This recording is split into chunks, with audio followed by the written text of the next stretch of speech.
اهلا وسهلا بكم في قناه طبخ بنت امل. نتمنى تلقاكم هذه الوصفه في احسن الاحوال. اليوم ان شاء الله وفي هذه العطله هذه بغيت نشارك معكم الدونات. كتجي وصفه ولا اروع، المكونات بساط، كتجي اقتصاديه سهله، والعجينه كتجي خفيفه وهشيشه، ما شاربينش الزيت نهائيا.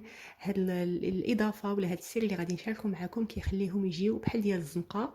اللي داق الوصفه كياخذ يعني المقادير، فبغيت نشاركهم معكم حتى نتوما ان شاء الله جربوهم. أنا متأكدة غتولي وصفة معتمدة عندكم. نخليكم مع المقادير والطريقة نتاع التحضير. بالنسبة للمكونات كيف ما قلت لكم مكونات بساط وسهلين، فغادي نحتاج هنا تقريبا واحد 500 دقيق، 500 غرام ديال الدقيق اللي غربلته مسبقا، ضفت معاه قبيصه الملحه وخلطت معاه معلقه كبيره ديال الخميره ديال الحلوه، بيضه كبيره تكون بحرة الغرفه، معلقه صغيره نتاع الفانيليا للتنسيم.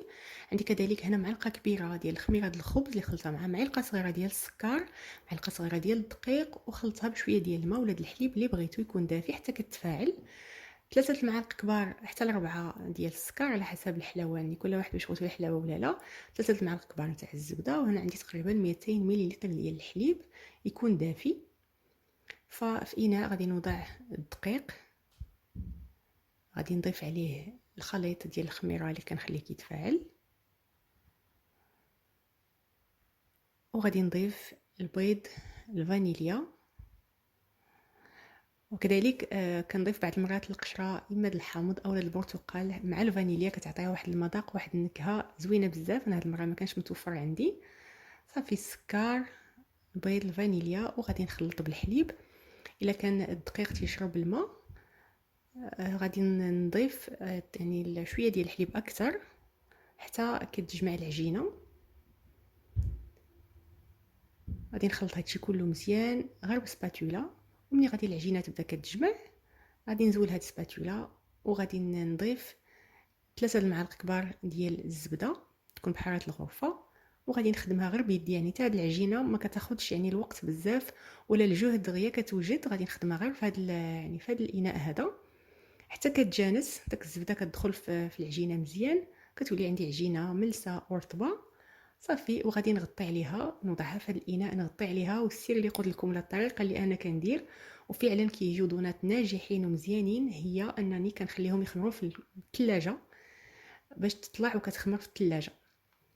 كنخليهم تقريبا يعني حتى 24 ساعه حتى كتضاعف الكميه ديال العجينه، وعاد كنخرجهم وكنخدمهم يعني مباشره.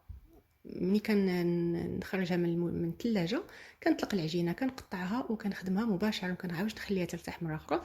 صافي هنا من بعد ما العجينه خمرات في الثلاجه خرجتها، غادي نزول منها داك الفقاعات وغادي نوضع شويه ديال الدقيق فوق سطح العمل، نطلقها بالثلاج وغادي نقطعها مباشره. في هذه الاثناء درت الزيت سخن. صافي فكنوقفوا حتى الوقت، يعني ملي كنخليوهم يخمروا بحراره الغرفه، فملي كطلع العجينه كنعاود نقطعوهم نشكلهم ونعاود نخليها تخمر مره ثانيه، فهنا ما عندناش الاختمار مره واحده اخرى.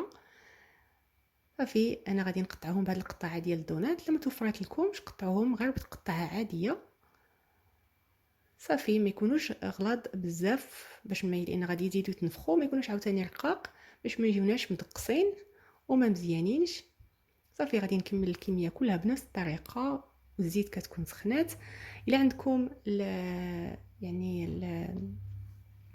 الميزان اللي كنعبروا به الزيت، فمن الاحسن تكون درجه يعني من 150 حتى ل 170 باش كيجيونا الدونات مزيانين، كيجيوناش يعني شاربين الزيت. الا ما توفر لكمش فانا درت طريف ديال الدونات بحال هكذا حتى طاب وما تحرقش، عرفتوا راه الزيت سخنات، وغادي نبدا نقلي فيه مباشره. صافي وغادي نبدا نقليهم ونردو معاهم البال راه دغيا تيطيبوا باش ما يتحرقوش ما يتخطفوش وما كيجيوش فعلا شاربين حتى الزيت، كيجيو خفاف وهشاش. جربوا هاد الطريقه هذه ان شاء الله، انا متاكده غادي تعجبكم تولي معتمده عندكم.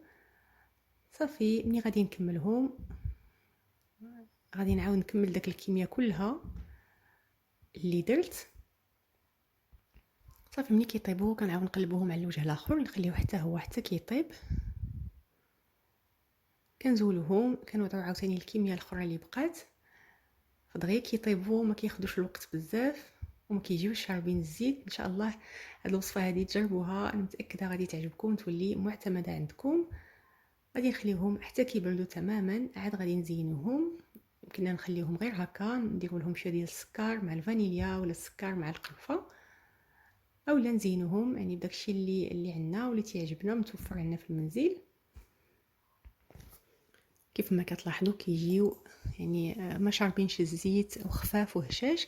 لهنا غادي نزينهم بالشكلاط الابيض والكحل. هنايا بعد من دونات عمرتهم بالكراميل، غنخلي لكم الرابط ديالو في الاسفل نتاع الفيديو. كنعمرهم بالكراميل ومن بعد كنغطيهم بالشكلاط. يمكن لكم كذلك تعمروهم بالكريم الا بغيتي ولا باي حاجه متوفره عندكم، ولا تخليهم غير هكا، فلكم الاختيار. فعلا كيجيو لذاذ بزاف هادو اللي معمرين بالكراميل. كندير لهم الشكلاط من الفوق، كيجيو لذاذ حتى بالشكلاط الابيض مع الكراميل، فلكم الاختيار ديروهم كيفاش ما بغيتو.